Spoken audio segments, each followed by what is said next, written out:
right, everybody, welcome back to another episode of The Fearcast. This is the podcast dedicated to OCD, anxiety spectrum disorders, and getting your life back. I'm your host, Kevin Foss, and I'm a licensed therapist specializing in OCD and anxiety disorders and in treatment of those things, I should also say. This is a question and answer based podcast where you, the listener, can send me, the therapist, questions about OCD and anxiety disorders, and I will read it, consider it, and likely put it up on a future episode. To do that, you can go over to fearcastpodcast.com, click on the submit a question link, and type it out there. You can also send me an audio question. Of course, you can record it and then email it to me through a shared link. Give me the link over at Fearcast Podcast, or go over to Instagram. I am Fearcast Podcast over there, and you can send me a audio question there through sending me a DM and just recording your voice, and I will get it that way.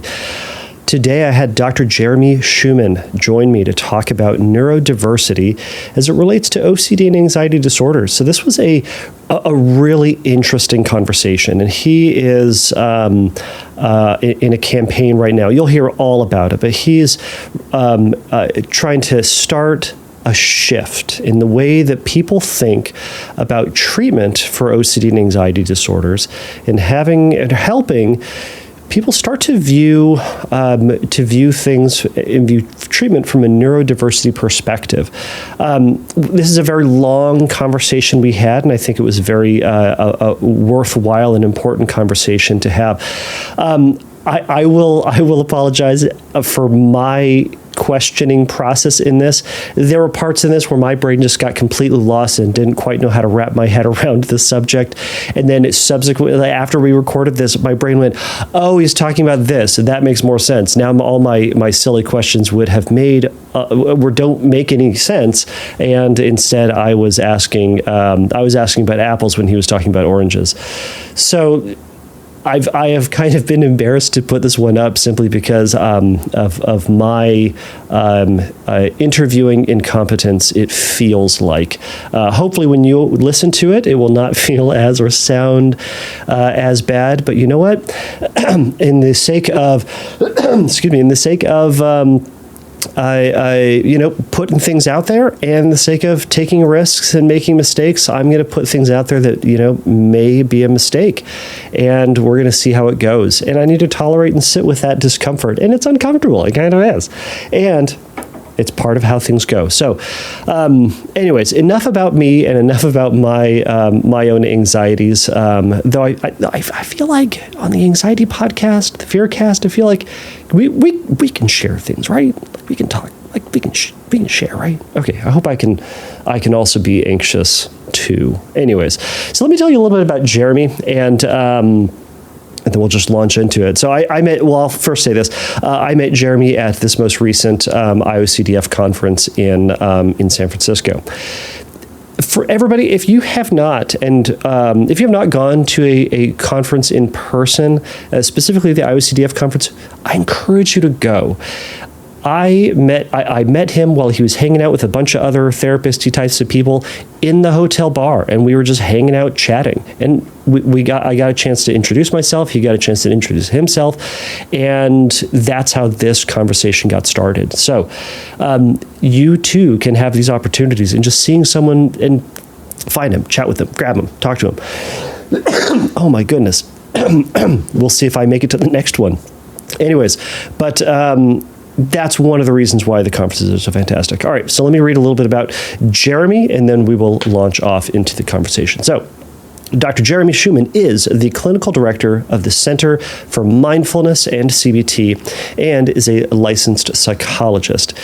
He is an expert in the treatment of OCD and anxiety disorders using CBT, exposure and response prevention, and metacognitive therapies. Jeremy is also an advocate for social justice and practices therapy from an LGBTQ plus affirmative stance and continually engages in anti-racist training and self-study. Jeremy self-identifies as neurodivergent and practices neurodiversity affirming therapy.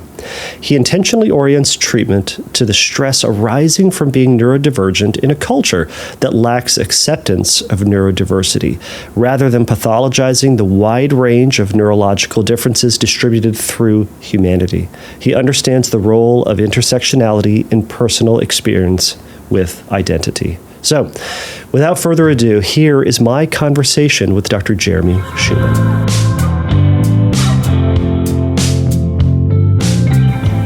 All right, Jeremy Shuman, thank you so much for joining us today on the podcast. Thank you. Absolutely. So you've joined us today to talk about neurodiversity as it relates to people experiencing OCD, struggling with OCD, living with OCD. And I'm so glad that you were on to talk about this kind of call to action that you have, this perspective of how to frame and view the symptoms and elements that contribute to OCD and how to view that in a way that's a bit more inclusive. So I'm really excited for this conversation to hear what this shift is that you're seeing, or shift that you'd like to start seeing in the world of OCD and anxiety treatment. Yes, I love that introduction because it's full of all the concepts that I regularly talk about. You're right on the money with that. This is about inclusion and ability to be able to benefit from the kind of services that we're providing for folks with OCD. We want more people to get benefit out of that. Yeah, so I want to talk about what the neurodiversity affirming therapy movement has been. And that comes a lot out of the autism world. But some of the lessons that autistic folks have learned through this and have applied in therapy models that treat autism, or I should say treat the distress associated with autism, are probably really good lessons that folks in our OCD community can learn from as well. And I like the idea of understanding what assumptions we bring to OCD treatment and checking some of them in an effort to make this more inclusive so more people can get benefit.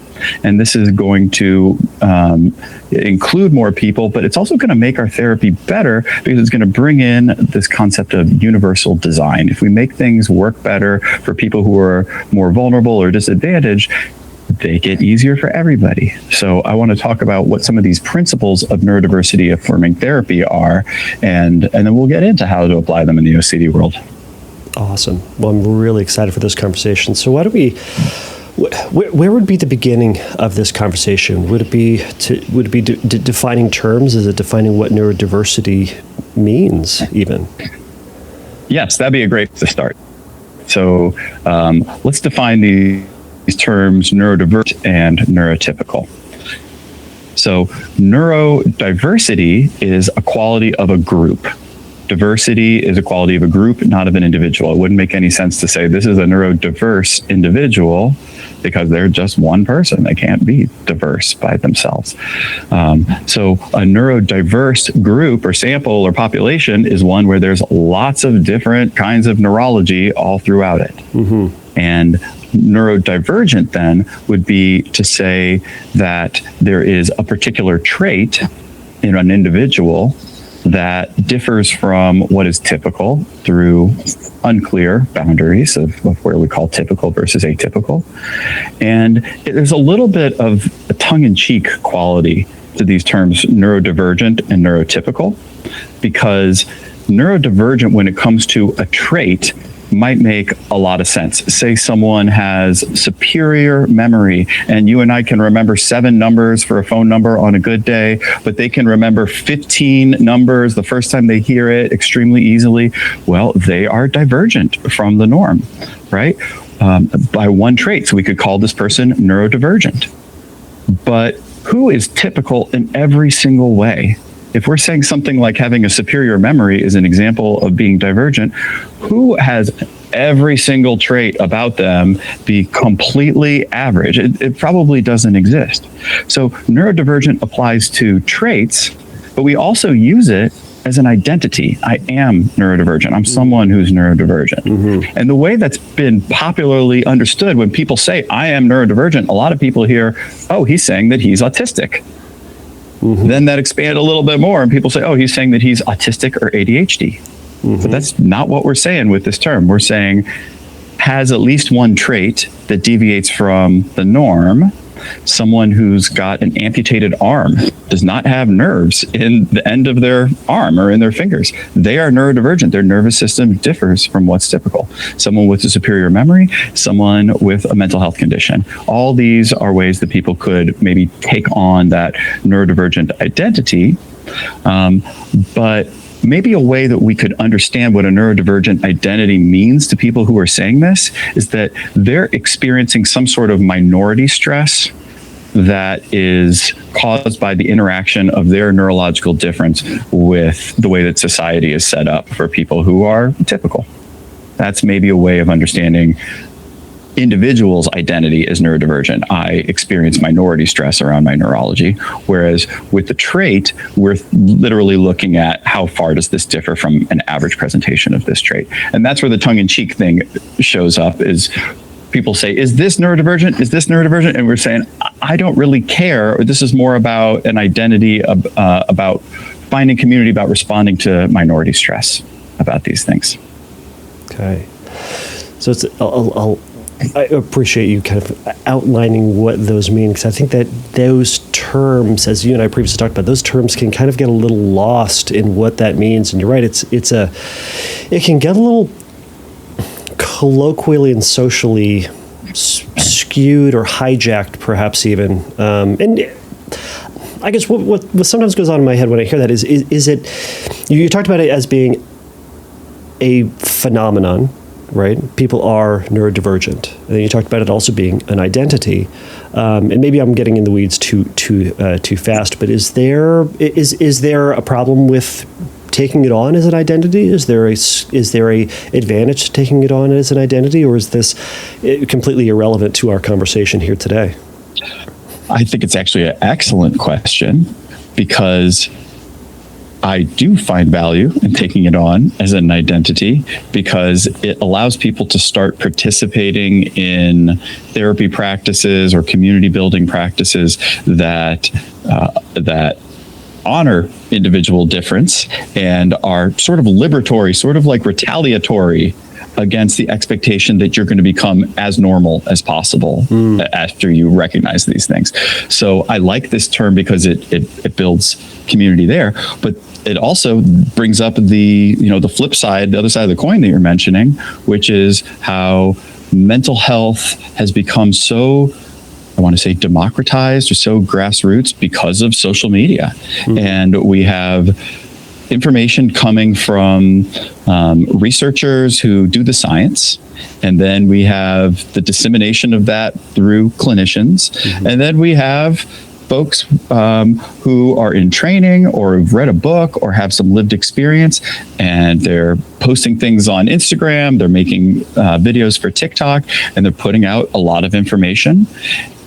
And because this neurodiversity affirming movement has been a reaction to a medical model that is very pathologizing, because of that, we see this reaction through social media of, you haven't helped me, and I'm so different, and I take on this identity because I need validation of how much I'm suffering. And so there is a real conversation to be had about, is the honoring of an individual's lived experience a good social phenomenon that we want to see more of this, or they're in our big word is iatrogenic effect, by people getting information from sources that are maybe less credible and taking it on as something to say, these traits that I have are unchangeable, and this movement says that everyone should accommodate me all the time,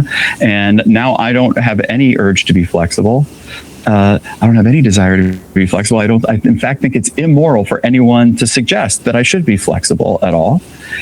And this sort of all or nothing thinking probably isn't that helpful either. So I find I'm on the side where I do think that there's more good than bad that comes out of this identity building and this liberatory lens. But I won't be so naive as to neglect the fact that there are folks who use this as a way to say, I don't have to be well informed. I feel hurt, and everyone needs to pause in their tracks and attend to me. I think there are two sides to that. Yeah, I was going to say that latter sounds reactionary to perhaps a dismissive medical model. You referenced a medicalized model, or I think you just said medical model.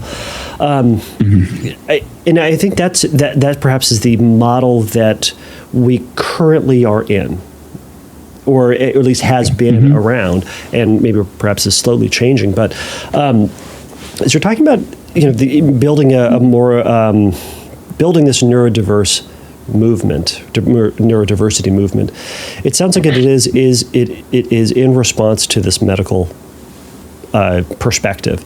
I guess could you help me to understand what that medical model currently is? Because maybe some of us, as we're in the middle of it, we don't quite see it. Fish in water, as it were. How do we start to see what it is and why it is that then having this neurodiverse movement and neurodiverse care is going to be an advantage? Does that make sense? Yeah, it does. And there's a lot I can say here about defining what the medical model looks like and versus a neurodiversity affirming model. The medical model, let's start with just the idea of I'm holding in my hand here the purple book that all psychologists are using these days. I guess we moved on to the blue DSM-5 PR now. I got the regular old 5 in my hand. And we have these chapters and these diagnoses in these chapters, and each diagnosis has some number of symptoms attached to it. And then there's things like, if you got 5 out of the 9, then you have this disorder. And we've taken these disorders to be real things, that there is if you are depressed, if you have depression, that there is a shape of a brain. There is a genetic predisposition that leads to this thing that we call depression. And I think if you ask researchers, we think much more nuanced than this. But we talk about it in much more general terms. We can see how the drug companies market it. You got depression. It's caused by a lack of serotonin. We all saw this whole response to that in the past year. And if you take this medicine, it's filling in this neurotransmitter that you're missing. And we cured now this deficiency in your brain. So part of the medical model is there are diseases that have treatments specifically for them. And we believe these diseases to be true because they're in the book. Another part of it is the way that we define these diseases when it comes to a behavioral health medical model is that these are observable symptoms generally. These are often complaints that someone from the outside would make observing the behavior of someone with this condition. I bring this a lot out of the autism work. So I'm going to go into my autism example here that gets widely used, but I think your listeners might appreciate. That'd be great. Yeah. So if I get a kiddo coming into my office and I'm going to be asking them questions. It's the very first appointment. I'm going to be asking them questions about their family, what they like to do for fun, what they do at school, etc. And I'm going to do a lot of that with their caregiver in the room, but I'm going to do some of it without their caregiver in the room, because if they were going to be more open with me, I might want to have some one-on-one time with them. So let's say I get this kiddo come into my room, and during that one-on-one period, I try to ask him questions about his parents. And he won't make eye contact with me. He won't sit near me. He goes to a corner of the room, he grabs his knees and curls up into a ball, and he starts rocking back and forth, muttering to himself or humming to himself and making noises, trying to block me out, trying not to see what's happening in the room. This is in response to me in a safe space with a lot of child-friendly stuff around, asking him questions about his parents. I would think, this kid's in trouble. This kid's got parents that are not treating him well. If he can't talk about his parents at all, he's so scared what I'm going to discover. That would be a CPS report for me, even though he's not saying his parents are hurting him. If he can't look at me or talk about it when I'm bringing him up, he's obviously in distress. But if the same kiddo on their intake paperwork, mom said he rocks back and forth because he's autistic, he doesn't make eye contact because he's autistic, then this kiddo's sitting in my room rocking back and forth, and I might think, oh, this is normal. This is just what he does. But what these are signs of distress. He's distressed in my room for some reason, and he's rocking back and forth. That's why I thought the kid probably was traumatized before finding out that this is an autistic kid, because these are signs that someone is distressed. If I look at people testifying in front of Congress, they're doing these same things. Mm-hmm. They're rocking back and forth. They're clutching themselves. They're looking off to the sides. They're struggling with some of the same distress, and they're using the same sorts of self-stimulation to reduce the intensity of their distress. So is rocking an autistic trait? Is not making eye contact an autistic trait?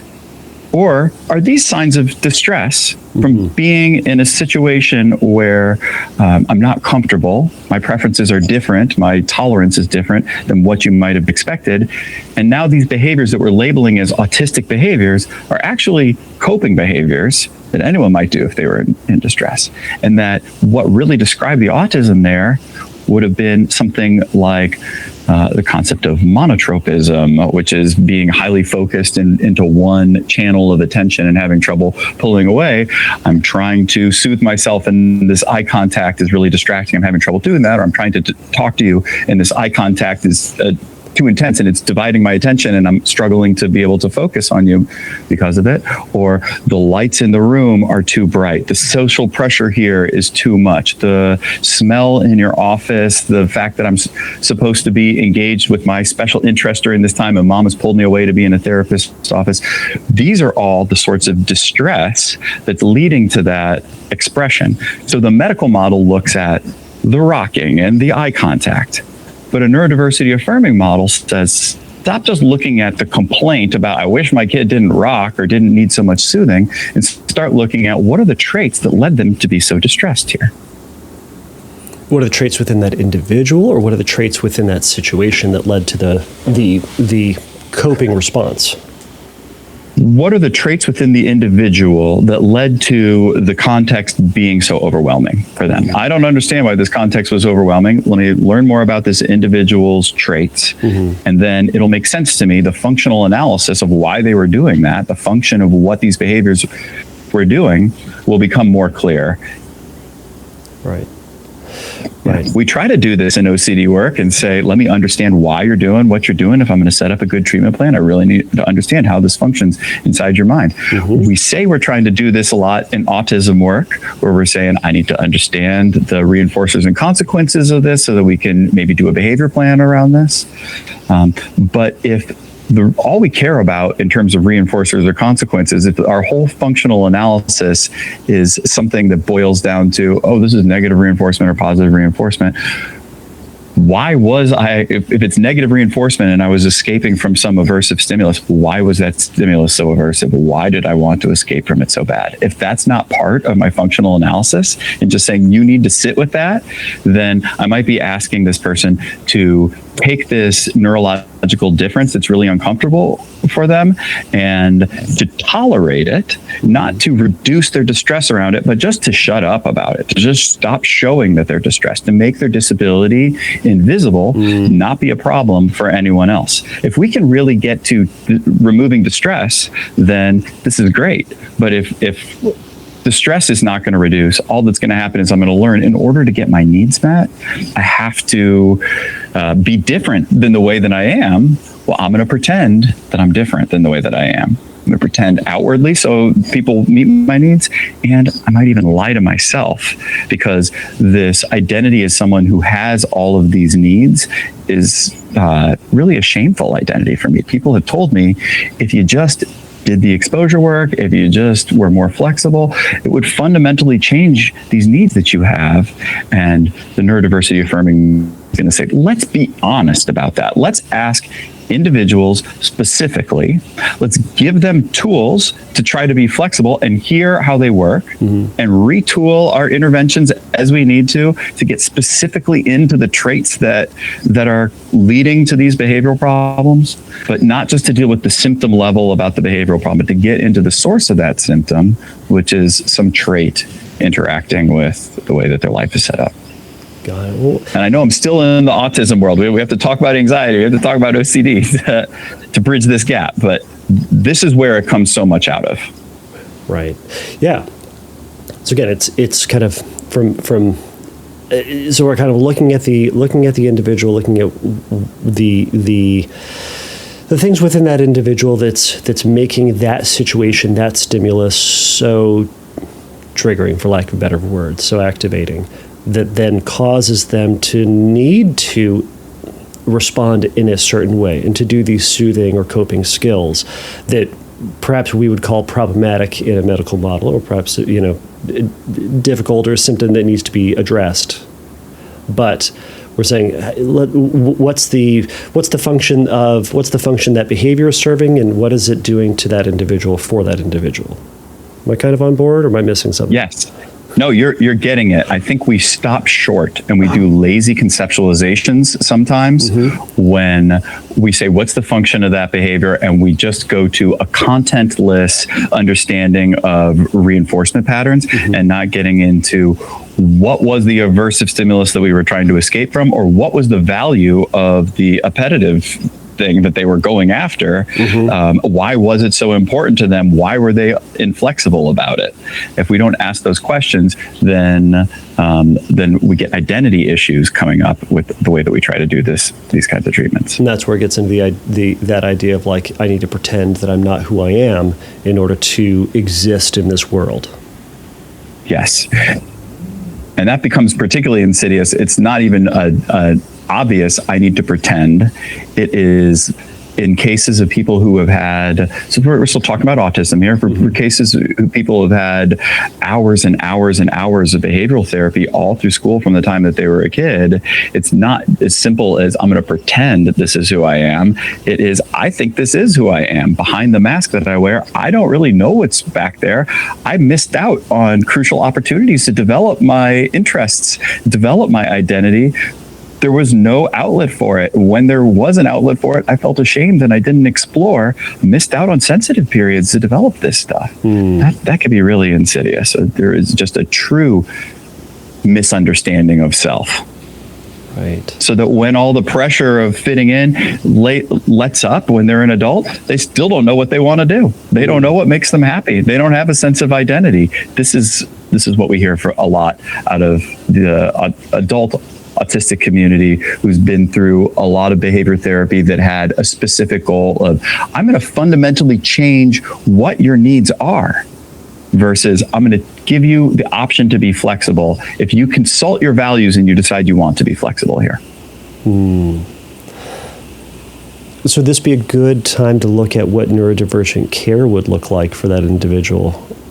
Or should we shift into the discussion of what this would look like for the anxiety world?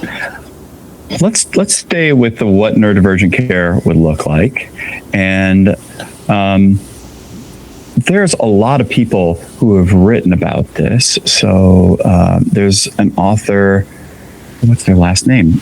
Sunny Jane is what they go by, but they have the author of the Neurodivergent Affirming DBT skills book, but they also have a website where they've done a lot of consultation and writing, and they have some good writing about what neurodivergent affirming care looks like that's more comprehensive than what I'm going to go over right now. But I'm just going to hit on a few points here. We describe what the medical model for therapy would look like, what the neurodiversity affirming therapy model might look like.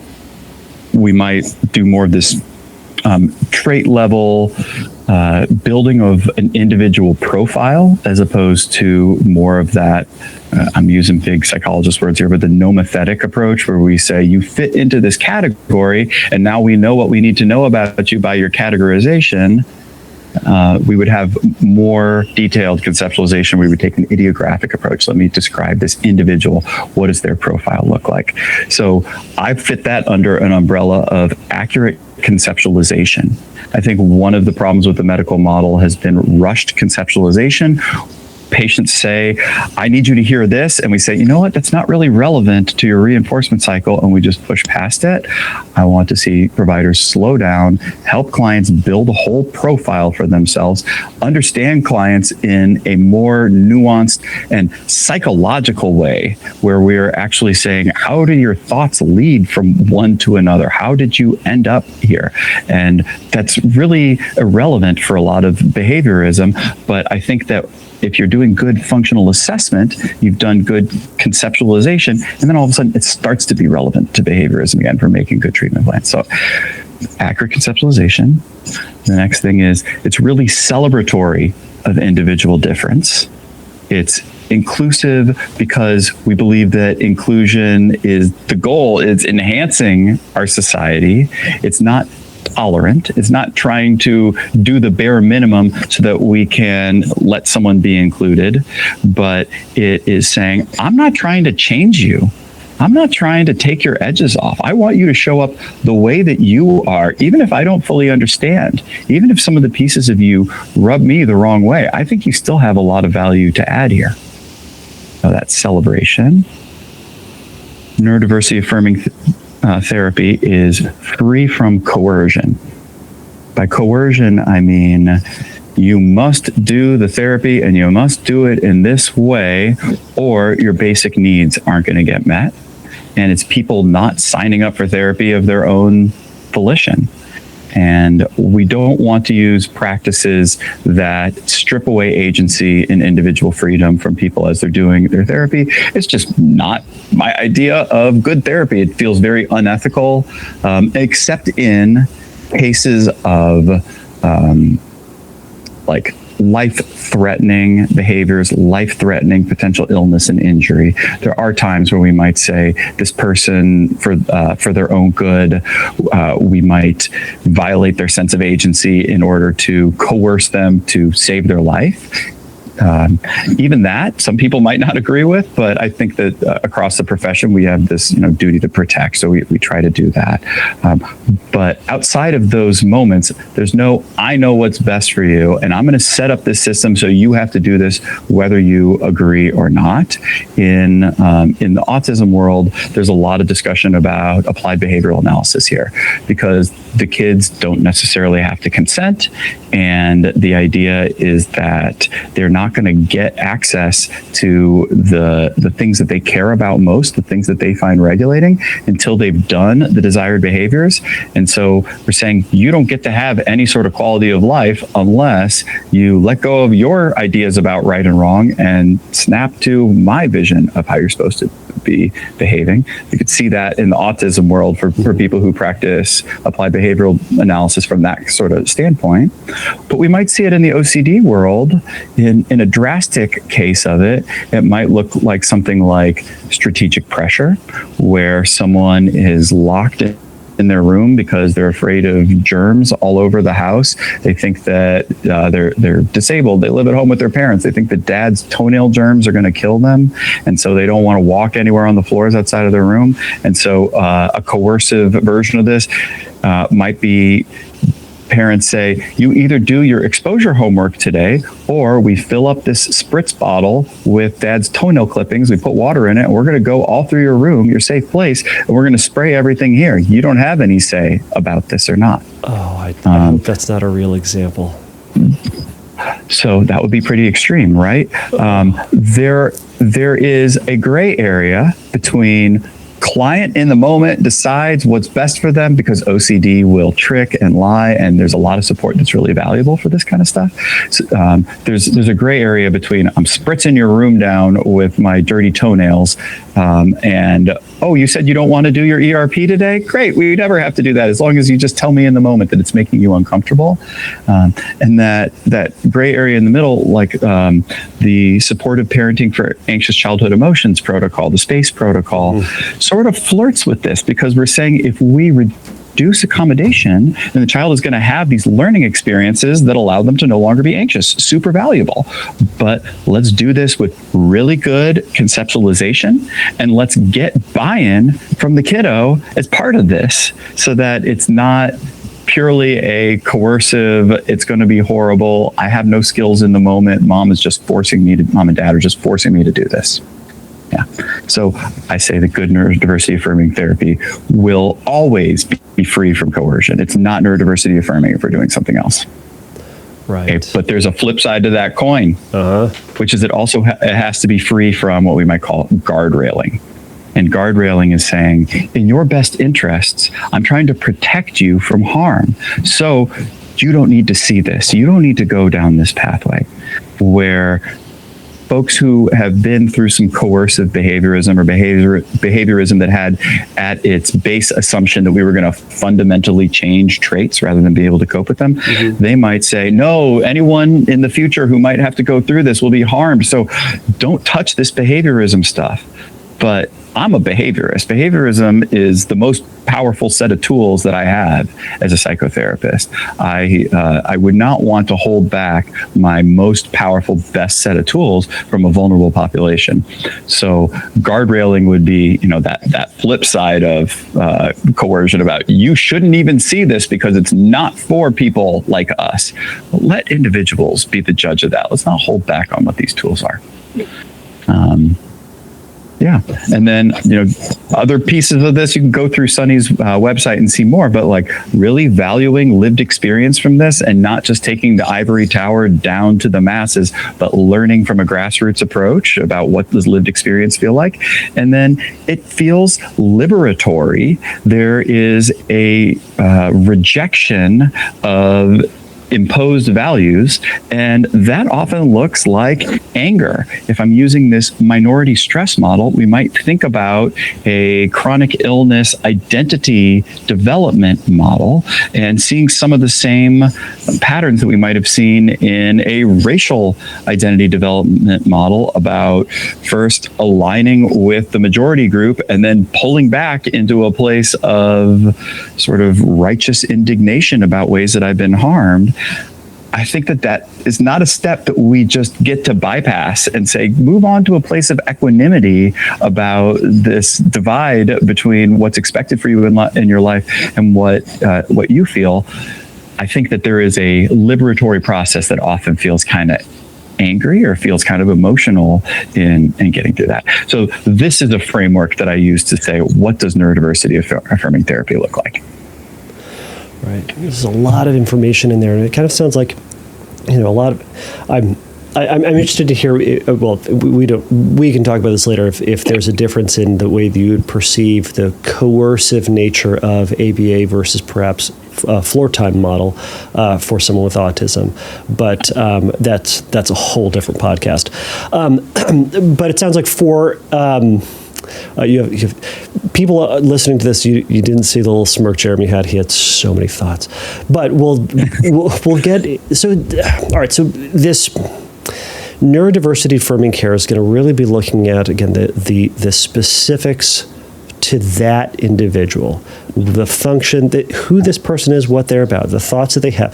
I heard a little bit in there that is almost reminiscent of the ICBT folks, of kind of what are the things in their person's life that are contributing to this story and this event and their reaction. But that may be me kind of adding something that wasn't necessarily there.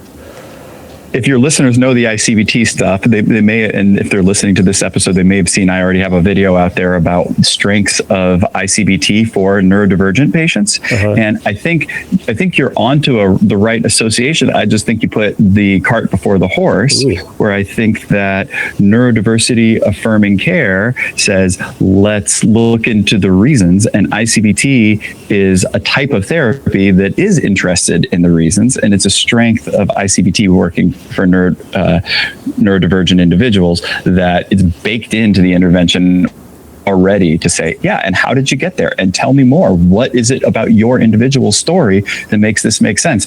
I don't have enough yet. Keep going. Give me the whole story. And yeah, so I think that is a strength, but I don't think that it's a similarity necessarily as much as I think is the category of affirming therapy. ICBT can fit into that. I also think ERP can fit into that. I think when we do good functional analysis with ERP, we ask the same question. I mean, I talked with folks at the conference. This was some of my favorite comments that I got, was that I've been asking asking people to say their OCD story since I started. Their ERP may have said that all I really care about is how does this compulsion function to prevent you from learning what you need to learn to stop doing this. But I didn't stop people from telling me that. I asked them what their story was. I asked them in detail. I hear about their whole life anyway, because I'm a good human being. Like, I care about the person on the other side of the room from me.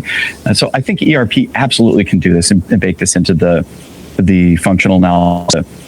That ICBT has it baked into the intervention that we're going to ask these in-depth questions. But I do think that ERP absolutely can be neurodiversity affirming because it has the opportunity for asking these. And I think that good clinicians have been asking the questions about where does this come from, and let me build a good functional analysis that it gets down to subjective experience. But it's not inherently part of what the intervention is. The intervention is much more bare bones around learning theory than it is about the specifics of the person's individual story. So I think it could go either way. I just think that it's baked into ICBT already. We don't have to add it. Right.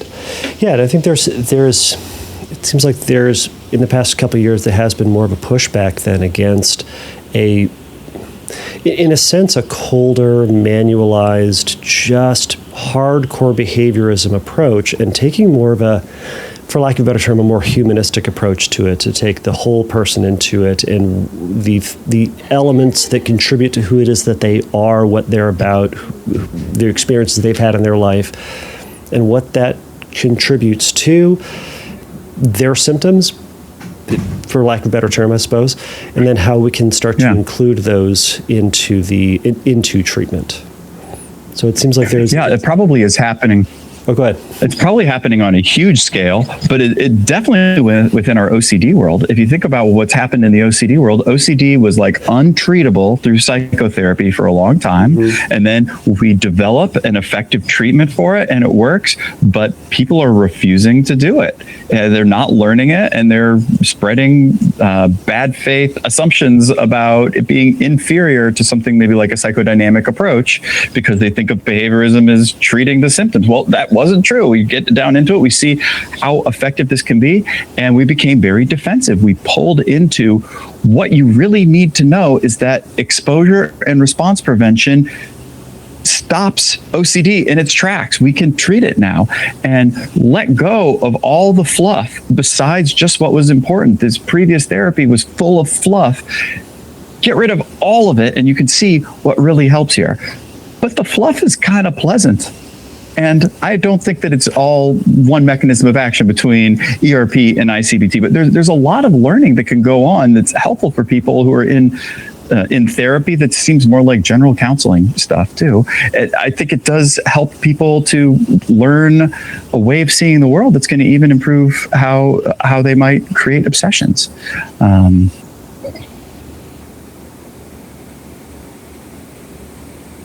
I lost my train of thought.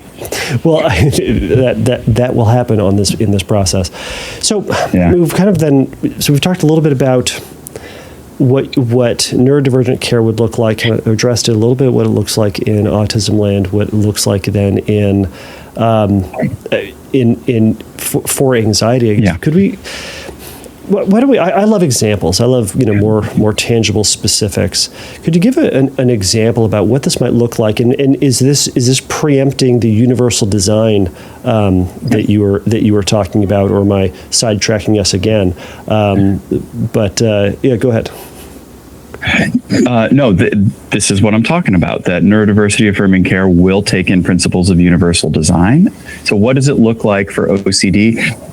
I think I might just be repeating myself to cover this, but I think it looks like really good conceptualization with trait level understanding in our functional analysis, and then coming up with these individualized intervention plans based off of our best knowledge around these traits. What will habituate, what won't. So it's going to look like more psychoeducation. It's going to look like more validation. It's going to look like asking people what kind of response they've gotten from treatment and trusting them. It's going to look like when people say, I did the ERP and I didn't get the improvement, that we don't have just one fallback response to them. Well, where were you white knuckling? Where was the secret compulsion? We've got more answers. So, okay, what maybe wasn't going to desensitize the more we exposed here? Where is there a process that I'm saying there's no realistic threat here, but you're actually finding there to be a realistic threat that I don't understand yet because of your neurology, because of your different experience of the world? Take those things seriously. That's going to be neurodivergent affirming there. And I can give you some cases of ways that I've been able to incorporate some of this stuff too. I'd love to hear some of those cases. And I think that summary, I think, really gives a clearer idea. And it's at least to me in what this would look like. That, yeah, we are trying to get to know this person a little bit more. The obstacles that a lot of people describe in treatment is that, you told me to do this exposure. I did the exposure. I don't feel better. I feel the same. Typically, the answer behaviorally might be, well, let's do more of it, right? Let's do it harder this time, right? Or which we should try, right? That's a good idea. We didn't have that. That's a good idea. We should repeat it. We didn't have enough frequency. We didn't have enough consistency, or there were too big of a gaps between the exposures. We didn't sit with it long enough, or you were doing a secret ritual that created a safety behaviors. We didn't get the learning experience. We absolutely should look for those factors. But once we've looked for them, or if we look and we can't find them and we're starting to feel flustered by it, we can't just toss up our hands and say, okay, client, this is your responsibility to figure out where you're getting it wrong, or you're untreatable. We might say, I got some more questions. I might be able to conceptualize this a little bit better if I ask those questions, and let's get a little bit deeper into that conceptualization. Right, because I can certainly imagine somebody who in that, when if their exposures aren't helping them get to where they want to go, they're not alleviating some of the distress, that it's getting to that there may be something in their past, there may be a traumatic background, there may be this is a total side note. Maybe it's not a side note. I kind of talk about this with some of my clients as well, where we're talking about doing exposures, and they're wondering why the distress is not coming down, and sometimes it's because there are things that are just distressing, and maybe this is me giving up on it, but it's saying, they say, oh, Kevin, it's so distressing to think about my wife dying, and I don't want to think about it over and over again. It's like, because that's distressing, typically. Mm-hmm. I don't want to speak for everyone in their relationship with their spouse, but typically it's like if you feel sad in relation to that exposure, it's because that thought is sad. Now, is that kind of getting at one of those elements that, why is it that they're not getting better? It's because feeling sad is a natural human experience that the average person in a not a neurodivergent society. Oh, I got the terms wrong. I messed it up already. But it's a feeling that people have because they're a person. Mm-hmm. Yeah. Let me take it even further. Go for it. Let's say you have a client that comes to you and they say, I'm a new dad and my kids want to go to the community swimming pool. All their friends are getting in the swimming pool. And I want to take them swimming. It's within my values to take them swimming, but I can't bring myself to get in the water. I don't want to put them in the water without me being in there. I got to watch these kids. And I get so grossed out by this water. There's poop in it. There are germs in it. There's old gross Band-Aids covered in hairs, and they're going to brush up against my face. I'm going to have just absolutely disgusting, horrible experience there. And I might even get sick. Oh, I really can't bring myself to do this. You're going to make me get sick. I'm going to die from this. Okay. and then we talk about their OCD, and when we say, where's the story out of this? Well, I'm way overestimating likelihood and catastrophic nature of these things, and I'm doubting that all these people who have gotten out of the pool before and go home and are safe, and all the times I've gotten out of a pool, maybe that's not what's happening here, and maybe this is like my worst case scenario come to light just this individual time. Well, they go through their ERP, they go through their ICBT, and they get rid of the scary story, and they no longer think that they're going to die, and they no longer think that if they get in the water, there's definitely going to be a gross, hairy Band-Aid that bumps up against them the whole time they're in the pool. But they still might be more disgusted by the water in that pool than the average person, because there are poop flakes in that pool. They got killed by chlorine. Any germs on it would have been sanitized. There is people's body lotions and shampoos and stuff floating on the surface of the water. I mean, you can see that stuff with your eyes. If you look at the pool, you could see sometimes a sheen on the water where people's lotion comes off. They didn't get in the shower before they got in the pool. And this person is wired to experience disgust in a more intense way than the average person. We all experience disgust. Some people feel it really big. Some people don't feel it so much. And they're the ones who go diving in our sewers, I hope, and collect our trash because it doesn't have such an impact on them.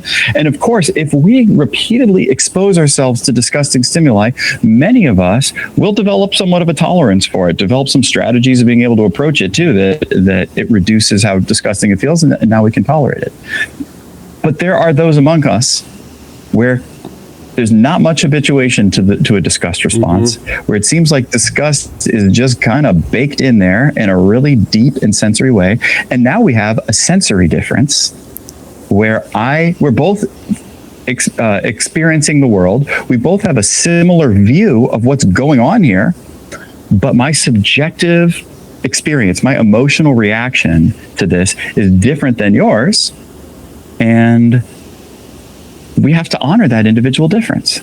So for the person who's got a lot of disgust sensitivity as their reason for coming up with a scary story about why the pool was dangerous for them, I might take one approach that deals with more of an ACT acceptance model, that deals more with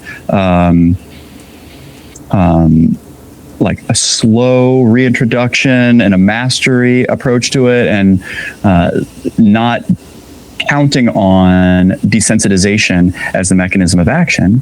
But if someone had more of a fear response to this, where their story was about, well, I knew this person who got sick from a hot tub, and maybe that's what's happening here in the here and now, they might dismiss that story. There's no disgust remaining, and they might not need to slowly introduce themselves to the pool. If we are looking at individual neurological difference, it can impact our treatment planning. Right. Yeah, and I'm glad you mentioned the mastery model. I've had Rich Gallagher on the podcast before, and if anybody's interested in wanting to learn more about the mastery model specific to disgust-based OCD, that's episode 142. I had to look that one up. But yeah, it's for someone who's, we've talked about that one before, where it's the sense of disgust that some people don't habituate to a sense of disgust. And people, I guess the mastery model would say, for those who aren't just getting used to or tolerating things that are disgusting, the emotion of disgust, they don't habituate to it from a classical discussion or a classical model of OCD treatment. They develop a mastery over it. They develop an ability to live life with that, despite that, and find a way to make it workable for them. Is that a good Cliff's Notes? Yeah, that's how I see it too. And there's a plethora of ways that we might tweak our treatment here or there based off of our understanding about things like disgust habituates more slowly than fear when we look at the core dimensions model of OCD. Cool. We know something. We can adjust our treatment based off of it.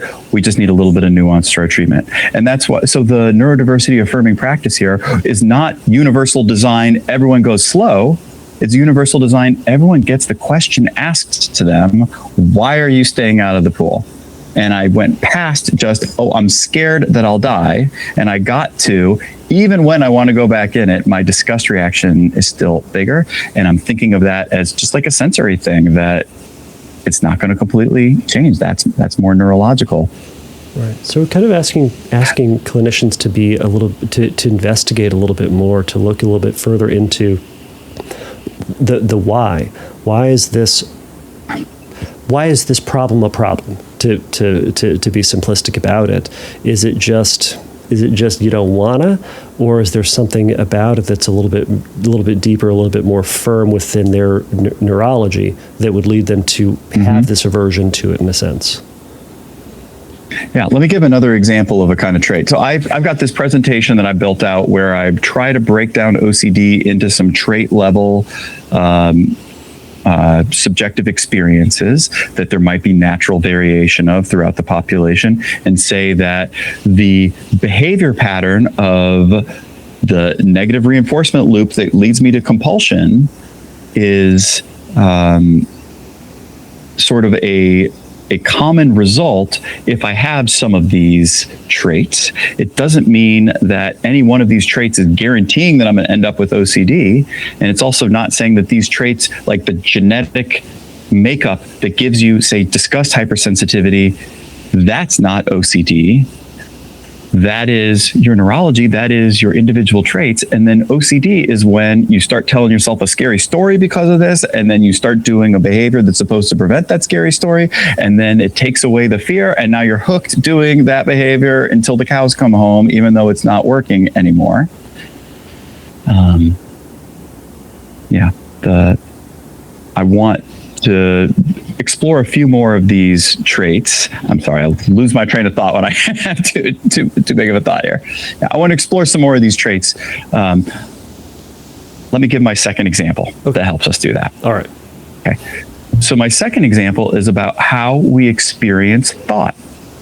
If I'm walking by the top of a staircase and there's somebody in front of me, I might have the thought naturally, I could push this person over the stairs.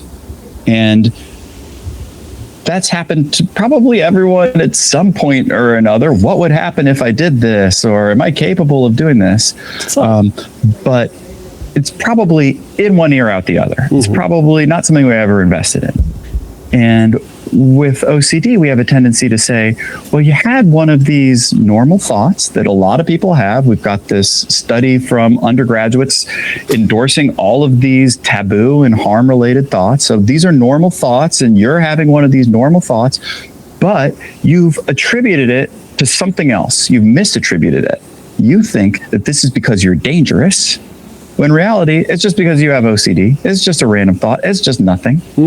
And you're gonna be fine. And so that's one way of understanding why the person with OCD, when they walk by that staircase and they envision pushing the person down, they have a huge reaction to it. And now they stick their hands in their pockets. They stay away from the staircase. If that person's there, they definitely are going to keep their hands away from any position where they're going to push. Back by 10 yards. And count to 10 in their head so that they're distracted and not thinking angry thoughts that could lead them to anything like that. So this person does their ERP, they do their ICBT, they learn that this thought is just a thought, doesn't mean anything, they're not going to hurt anybody.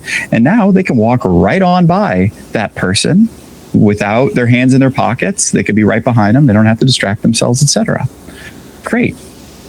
But that person might still experience an intrusion, an image, as they walk by, same as I do, where they see that person falling down the stairs. But I think that there's a big difference between the way that I experience that intrusive thought and the really extreme versions of those thoughts that my clients have told me. Because when I experience that thought of walking by the top of the stairs, it's a millisecond long. There's no vibrant color. There's no emotion to it. There's no sound on it. There's no physical touch sensation. The person with OCD, it felt like a whole scene played out. They saw the person's face with this look of surprise and shock and being hurt by the fact that they could be betrayed in this way. They see a red splotch of blood at the bottom of the stairs and hear clunking of the person's head as they're falling. And they feel anger in themselves, and they feel an urge to reach their hands up and push or something like that. And it's this really highly sensory experience. Not everyone with OCD, but I think there's a lot of variability about how sensory we experience our imagination, and we experience thought. And folks who have really highly sensory thought experiences are going to be much more likely than folks who have very low sensory thought experiences to say, this means something. And they're more likely to develop a scary story that justifies their compulsion because they're looking around and no one else has got a terrified look on their face as they're walking by the top of the stairs, because I didn't experience it the same way you did. Then we deal with their OCD through ERP, through ICBT. They walk by the top of that stairs. They still have the highly sensory thought, but they know not to do anything about it. They practice the strategy. Everything gets worse when I take this thought seriously. Mm-hmm. So I'm not going to take it seriously. In fact, I'm going to encourage it, because if I start avoiding stairs, I get scared of stairs again. So I'm walking right by, but I still had to basically walk right by and take this hit, this painful experience of the intrusive image coming in. And it's like I stepped on a tack, but I know it's not going to hurt me. So I just keep walking. It's imaginary. It doesn't do anything to me. But it's not imaginary in that it hurts. Right. There's a real pain associated with it.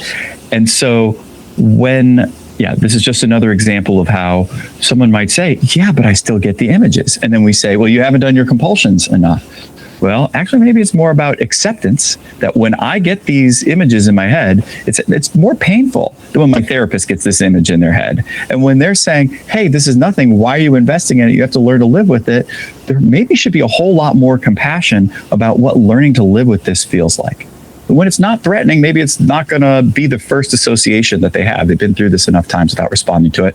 Maybe they learn that they don't really need to have this thought to begin with. They have another expectation of what would happen when they walk by the top of the stairs.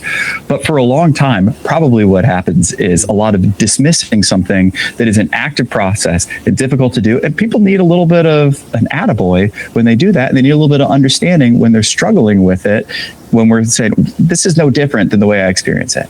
Yeah, again, so highly sensory thoughts are not OCD. Mm-hmm. It's the story and compulsions that are the OCD, but highly sensory thoughts would be a predisposing factor that someone could develop that OC process starting to do. That's how I see OCD. And I got a lot of traits that I think all predispose people to this. Right. And I'm sure we could go through all those and make this a 17-hour podcast, which would be delightful to the folks who go to the OCD conference. To me. But would it be all right to publish a list of those or to post a list of those somewhere? Sure. I will post my my slide from the talk that I have, but know that these are very much a work in progress. What I'm trying to do is workshop this and get feedback from people who will take me seriously and put some effort into this and not just straight up reject it. So I'd love to post my list and have some commentary. And you know what? If you offer me good commentary, I'm going to write back to you, and I'm going to want to involve you in this. So careful what you wish for. Oh, goodness gracious! All right, so watch out, everybody. But I'll try to once I get that list from Jeremy, I'll try to post that to the episode page for this at Fearcast Podcast. But so to kind of go with this, if I'm understanding this, because I like other listeners am kind of hearing the depth of this conversation for the first time, and trying to wrap my head around what this would look like. What does this then mean for my clients? Just kind of go with this example. With this client you're talking about, where, all right, they have this very intense mental experience, this very intense visual mental experience of seeing someone get hurt. But they've done treatment, right? They've done the exposures, they've done the scripting, they've reduced their compulsions. Let's say this person has reduced compulsions entirely. They can walk up, they can bring that thought on perhaps, but they and they still have that thought. I certainly can hear some clinicians saying, well, we need to tamp down the experience of that so that you have that thought like I have that thought, meaning it's not as crystal clear as you do. I also could imagine some clinicians saying, or not clinicians, that individual saying, well, I still have the intensity of this thought. I must have failed treatment because isn't the outcome of treatment supposed to be that I don't have these thoughts, or I don't have them as much, or I don't have them as clearly as I do. So I must not be doing something. So I should be doing more treatment, push harder, do better. Because where would that, what would be the appropriate response to this individual who is perhaps either experiencing, either to the therapist who says, well, you need to push harder, or to the individual who says, but I failed my treatment because I still have them. But as you're saying this, they have a neurodivergency where they have a predisposition of really, really clear thoughts. Where would you take this? So what I would want to do would be to ask the questions that I need to present the conceptualization and to get the client on board with the conceptualization. And then we would start presenting options about where we want to go.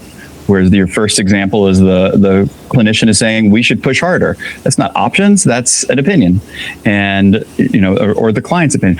I would want to say, here's what I think is happening here. I think we've knocked out the scary story, but you get these, you're very highly sensory imaginative. And so these experiences are going to be a little bit painful, but hey, when you start avoiding them, it becomes really problematic again. We've gone through this before. So what are we supposed to do here? Let's get the client's buy-in about them saying, well, here's where I want to be flexible about this, or here's where I don't. And this example, they probably always want to be flexible, right? We've worked with our clients enough. I don't mean to assume that I know what every client's experience is, but these scary, intrusive thoughts that are really just purely imagination are probably something that we want to be able to bring along for the ride with whatever activities we're doing, because there's very little real harm that comes from them, although they are uncomfortable experiences.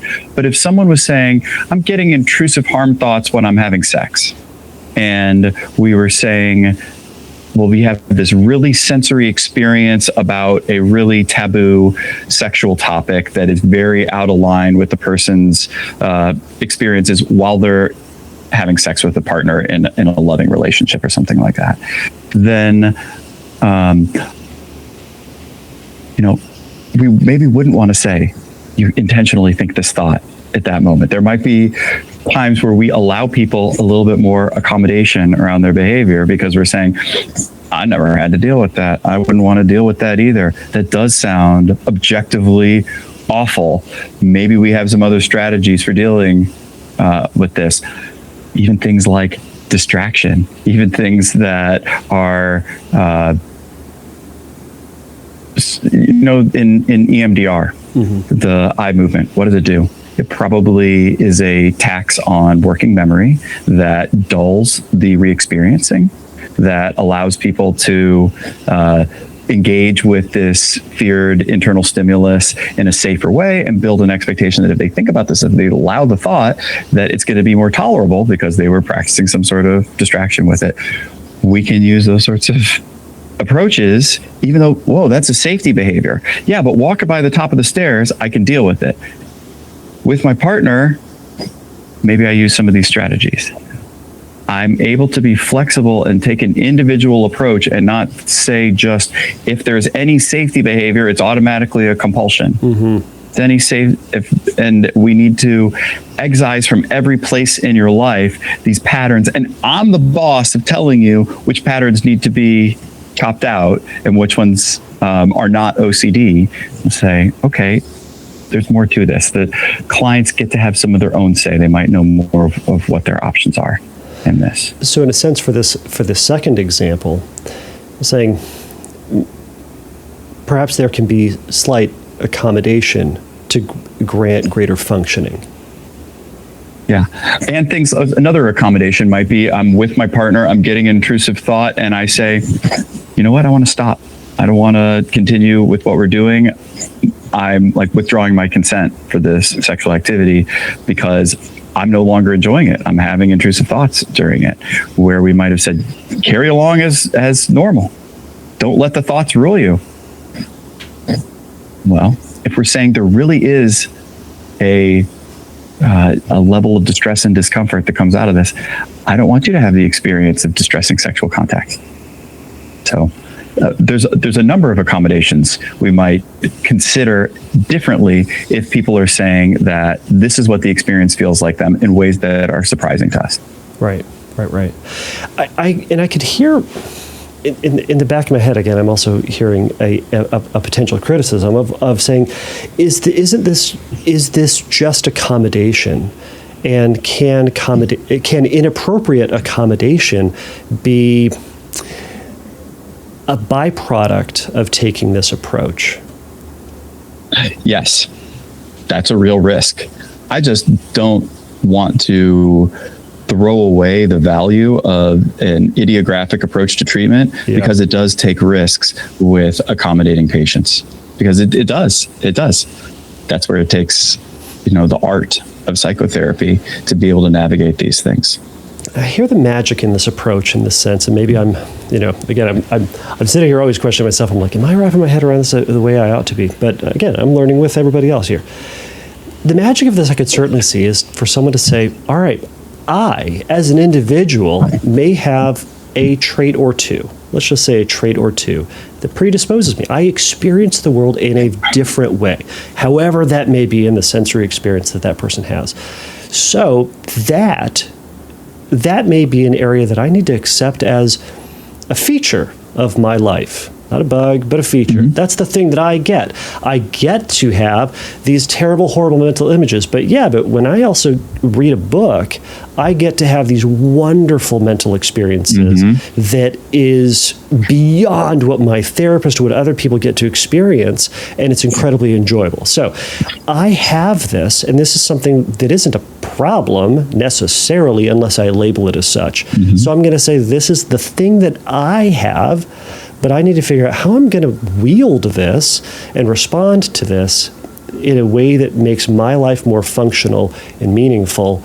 And if that means in some areas of my life, I'm going to need to accommodate, or I'm going to need to maybe not do, quote, perfect therapy in order to get there, that gives my life more joy, or more meaning, or more engagement, or whatever the case may be.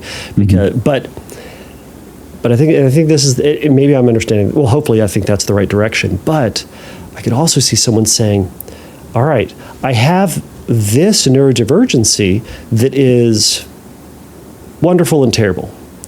But I'm also going to say that I have this neurodivergency over here as a way of saying, no, I need to accommodate for this, and I need everybody else to accommodate for this because it's just really scary and I don't really want to do it.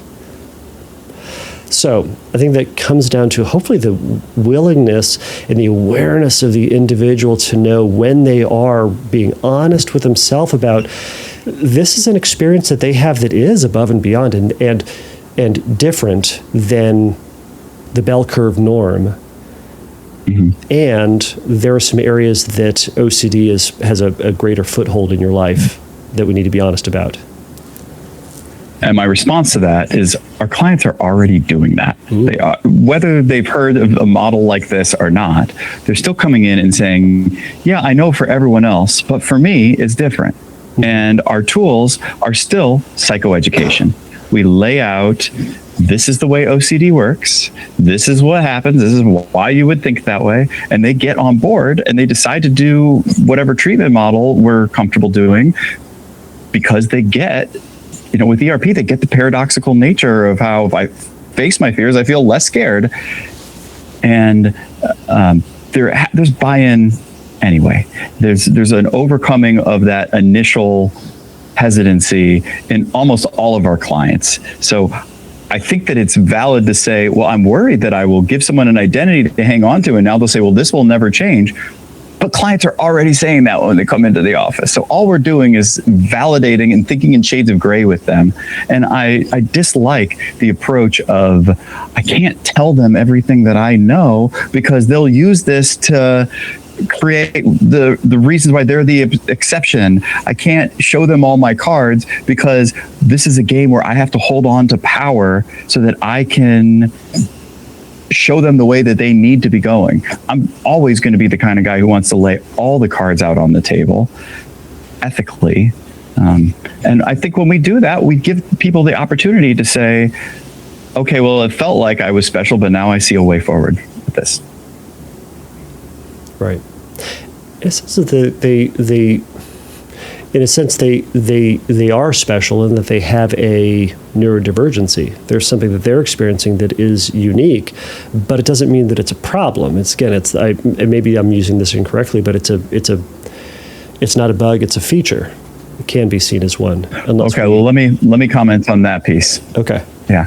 So they have a difference, and it's not a bug, it's a feature, is fair because we're all individuals and our individual makeup. I don't want to label in a way that says who you are is inherently pathological. Right. However, there are absolutely traits that are not a superpower. There's a lot of this neurodivergence language that I think gets misused in assuming that all traits are valuable. They're just not in the right context, because we see folks who have sensory needs that are so extreme that it's very hard for them to have relationships. Right. That is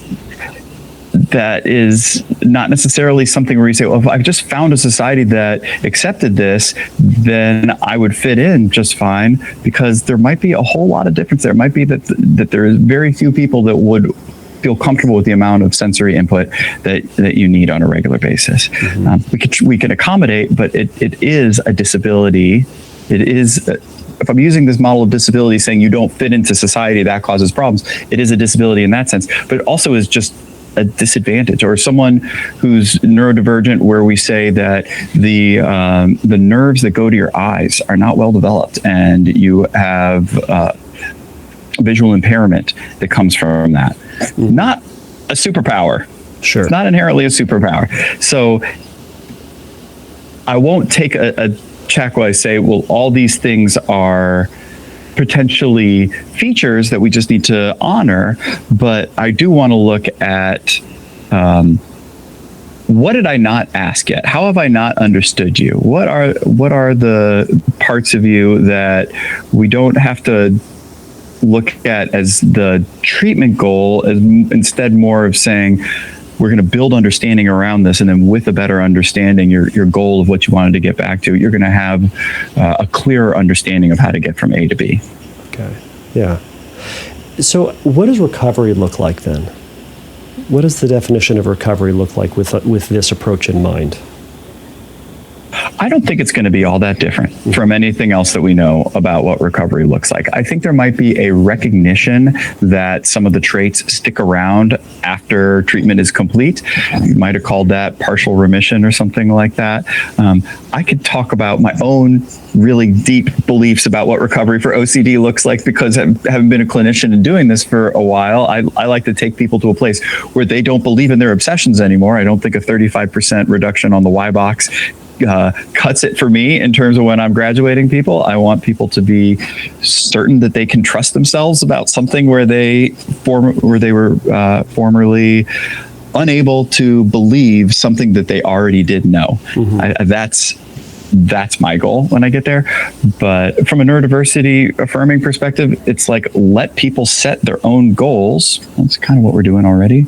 And conceptualize them well and give them the tools bespoke to their own traits that gets them as close as possible to their goals. And there might be traits that are still expressed at the conclusion of therapy, but that was going to be true of anything. So maybe an additional component would be something like self-compassion, but all the self-compassion work in OCD right now, I think it's a crucial part of OCD therapy as well at this point. So I don't know that I actually have a huge difference in what recovery is really going to look like. There's one point I do want to make with this, though, about what recovery does not look like. Ooh, okay. And we're going back to what I was saying in the beginning about the the model of if I expose myself to this for long enough, then I will habituate to it. Well, what does habituate mean? We use the word in our community, habituate, as if it means desensitize. It does not mean desensitize. Habituate means I don't do a behavioral response to the stimulus anymore. We got these sea slugs that put their eye stalks out, and we shock them with a zapper, and they pull their eye stalks back in because there's danger. But then we wait 10 minutes and they stick their eye stalks back out. So we zap them and they pull the eye stalks back in. And 2 minutes later, they stick them out. We zap them, they pull them in 30 seconds later. Eventually, they stop pulling the eye stalks back in because you can zap me all you want. There's no big problem when you zap me. Did those slugs stop feeling pain? Well, slugs don't really feel pain. They're not a complicated enough organism to feel pain in that way. What happened was they stopped behaviorally responding. There was not a sensitization or desensitization. They habituated and they no longer give the behavioral response. When we're looking at desensitization in our field, what we hope is that distress diminishes over time.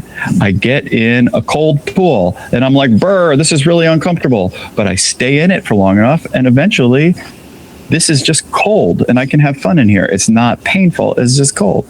And I desensitize to the extreme nature of what that stimulus is. That is a method that we tend to get a lot of patients saying, wow, ERP worked so wonderfully for me because I used to feel this like extreme feeling about this and I've really desensitized to it. Maybe some of the disgust stuff, maybe some of the fear stuff.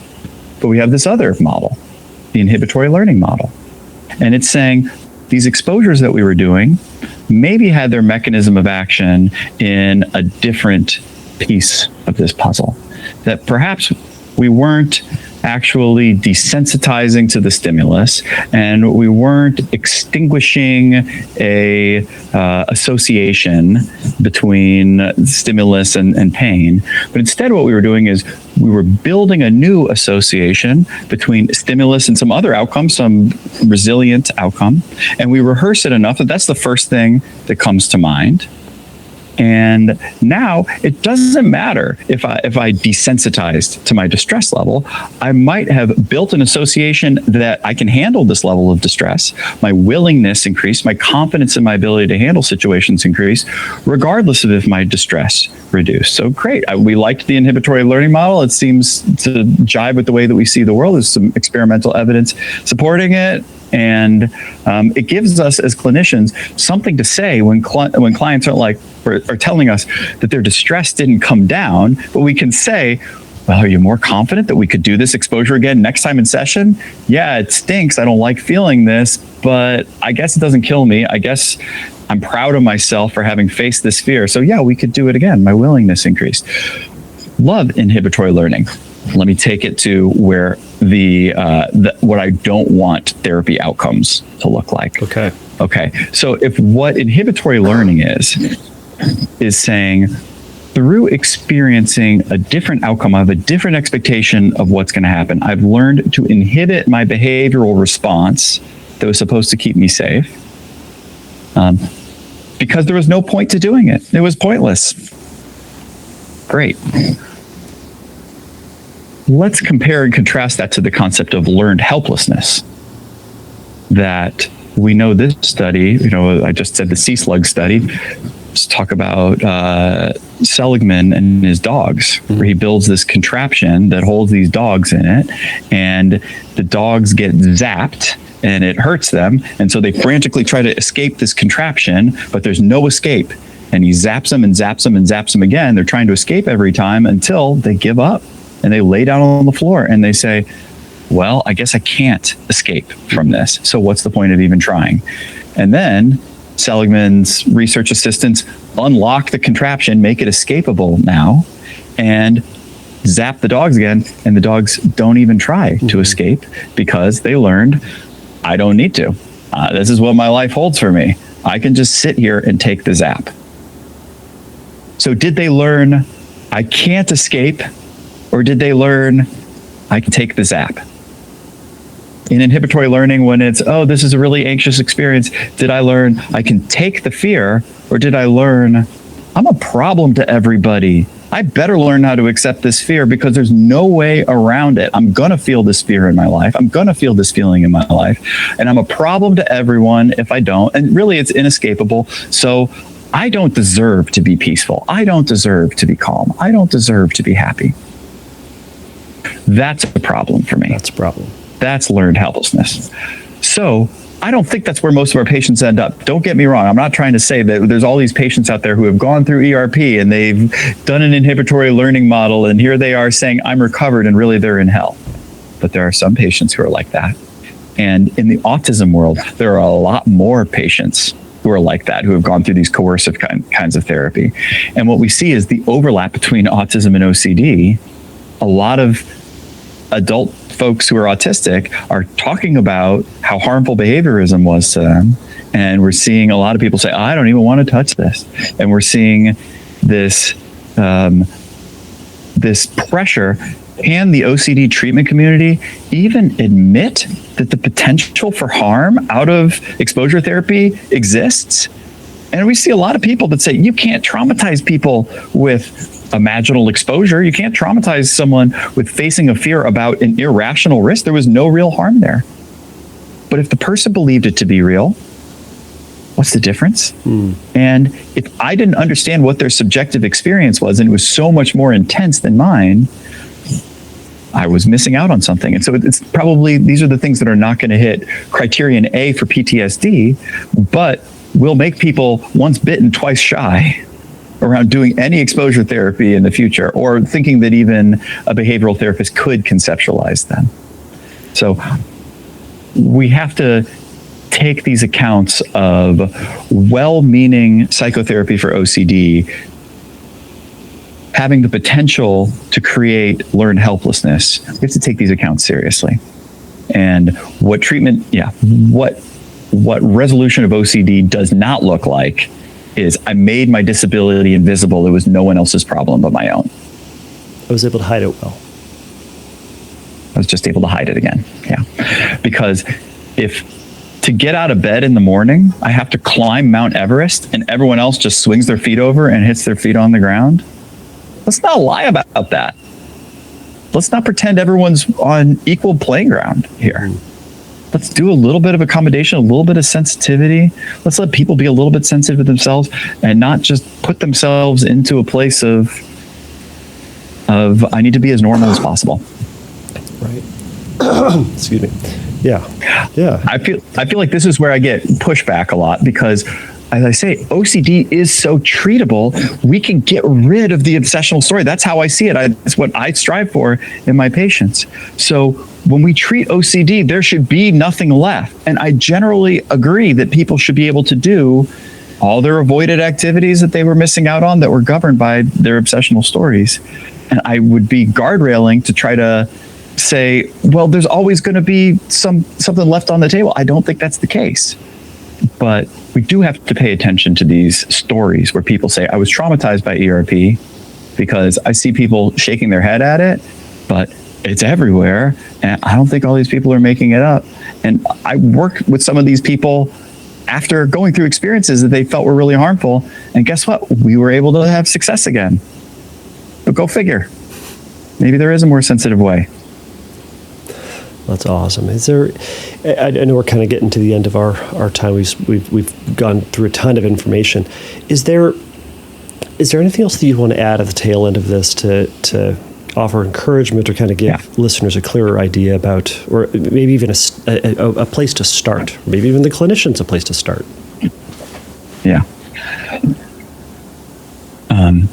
At this point, I have less helpful stuff that I can give out to the population of clients who are interested in this. I could put the slide I have on the blog you attached to your show. And I have a YouTube channel, but most of my videos, all of my videos, I think, except one, are private. But I do have the Neurodiversity Affirming Care Talk for OCD on my YouTube channel. So I'm Jeremy Shuman PsyD on YouTube. You can find me just by Googling Jeremy Shuman, or we can put a link to that there. And I offer individual consultation for folks, but I am very busy, and that's not the optimal way to get care, is to be like, oh, I just need one person. There are a number of clinicians that are doing this kind of work, and they don't all think the exact same way that I do. So asking some screening questions as you are looking for your provider about what do you know about neurodiversity. So I have also a Facebook group called OCD and Neurodivergence, and right now it is it's a private group, so you have to like ask permission to be in it, and it's not a whole lot of, it's not chatty because I can't moderate all the chat there. It's more right now for clinicians, and I'm hopeful that what will happen is that over time, more and more folks who are already doing this work, I'm not making this up, I'm stealing it directly from Autism Self-Advocacy Network's work that they do in autism and just bringing it to this world. More people who think like me are going to coalesce around these ideas, and we are going to be able to put out sort of a volley of information on this. Because right now, if I talk about this, I talked about it at the conference, some people are interested, some people don't really care. But if we coordinate where folks bring what they know to the table through their lived experience, and they stick their neck out a little bit, like I'm trying to do in this part of my career about some of these ideas, that this is how we get tipping points to happen. This is how we make changes. That there was this pulling into the professional world knows everything about OCD because people have been harmed by lack of knowledge for OCD for so long. And now we're seeing this like TikTok generation come back with, no, it's all from the grassroots. And I want to see the folks who are part of this grassroots who know something, who have experience with this, who are already saying stuff of their own discovery in their practice. I want to see them come together. I want to see them put out their knowledge all around the same time, and we'll bring this stuff to conferences. We'll bring this stuff to series where it's not just one person's voice. Like, that's how we're going to get change here. So if you know something about what ADHD and OCD looks like, you're part of my process. If you know something about what autism co-occurring with OCD looks like, you're part of my process. If you know something about liberation-oriented psychotherapy, you're part of my process. If you are thinking like me about the phenotype versus disorder concept, then absolutely let's touch base on this and let's build this out. But it's not just all my idea. It's that I want to see the folks who know something, who've been afraid to say it because they don't have the backing of an R1 grant or something like that. Or I don't mean to put down scientists who do incredibly valuable work. It's not that we're all doing the same thing here. It's just there is value to these voices that come from lived experience, and that's my call to action. That's what I'm really trying to do here. I do want to help clients, but I'm one person, and there's a lot of good liberation work going. I want to coalesce the clinicians around the idea of bringing neurodiversity affirming care to the OCD world, and that's how clients are going to benefit. Awesome. Well, I really appreciate you spending all this time sharing your ideas and kind of hopes for the direction of OCD treatment and how these concepts can help people who are in need. So if you, the listener out there, have some of this interest, have this knowledge, have this expertise, I'll put up some information on how to get a hold of Jeremy. You can certainly contact me through the website or through Instagram at Fearcast Podcast, and I'll connect to you. But if you have further questions about this, you, the listener, have further questions about this, and further questions for Jeremy, Jeremy, to you, would you be willing to hop back on a future episode to answer any questions that somebody may have? Yeah, I would love to. That sounds really fun. Awesome. Well, again, I'll try to post some information, but any other places where people can learn a little bit more about you and where they can find this information? Sure. So I'm clinical director at a practice in St. Louis, Missouri, the Center for Mindfulness and CBT. I don't have any writing about this on our website, but you can find my bio there. You can find my email there. And there's a network of us kind of spread out around the country who are all talking this stuff through, and it's all in its baby stages. So I could drop some of the names of some folks who are doing this work, but I'm inevitably going to leave some very wonderful people out doing that. But my good friend Teresa Q at Olympic OCD is very knowledgeable on this topic. Another friend, Skylar Ibarra, is in California, and she's done some wonderful work about incorporating neurodiversity ideas into the kind of OCD therapy that she does. Melissa Mose she's not doing the neurodiversity stuff in particular, but she's OCD SoCal, and she's done some wonderful work incorporating some ideas that neurodivergent people have benefited from into the style of therapy that she does. I really like her. But this is all in its beginnings, so I don't know who to point the finger to yet. I hope that there's listeners on the show that next year I'll be saying, that's who you want to go talk to too, because that's where we're at right now and trying to build this out. Well, so far I hope to have this kind of, I don't want to take that as mine, because I just don't know enough people who are doing that. But the idea is to have some of this ready by the 2025 conference for Chicago, and to have some of these presentations ready to go for that. So my hope is that there will be people who listen to the show now who say, I have ideas about this. I have something to bring to the table that will be part of a volley of proposals that I want to make for the 25 conference. Well, awesome. Well, I'm looking forward to it. And again, this is a lot of information.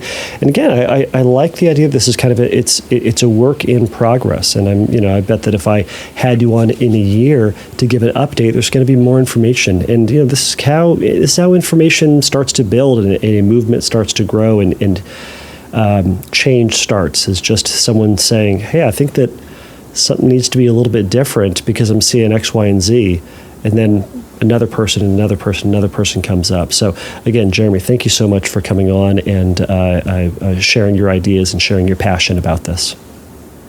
Yeah, thank you so much for hosting me and giving me opportunity to get some of these ideas out there. And even if they are sort of my own and less in the mainstream of the scientific community, I really appreciate you giving me the opportunity to talk about them.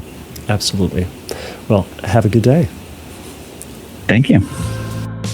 All right, everybody, thank you so much for making it through that whole episode. Again, if you have questions for Dr. Shuman about his approach, his view of treating OCD from a neurodivergent, affirming perspective, feel free to send me a message over at Fearcast Podcast, or you can send me it over at Instagram. If you have any specific questions for Jeremy about this approach, send it to me over at Instagram or Fearcast Podcast, and I'll try to grab him and have him on the next, or have him on a future episode, and we can chat further about your questions and hear more about how his campaign is developing and how he's getting the word out about this approach. So, everybody, please remember that the Fearcast is not a substitute for psychotherapy. If you need a little bit of help in your recovery, go over to fearcastpodcast.com and click on the Find Help link, and there's going to be some information for you there. So, until next time, everybody, take a risk, challenge yourself, and don't take your brain too seriously. Bye.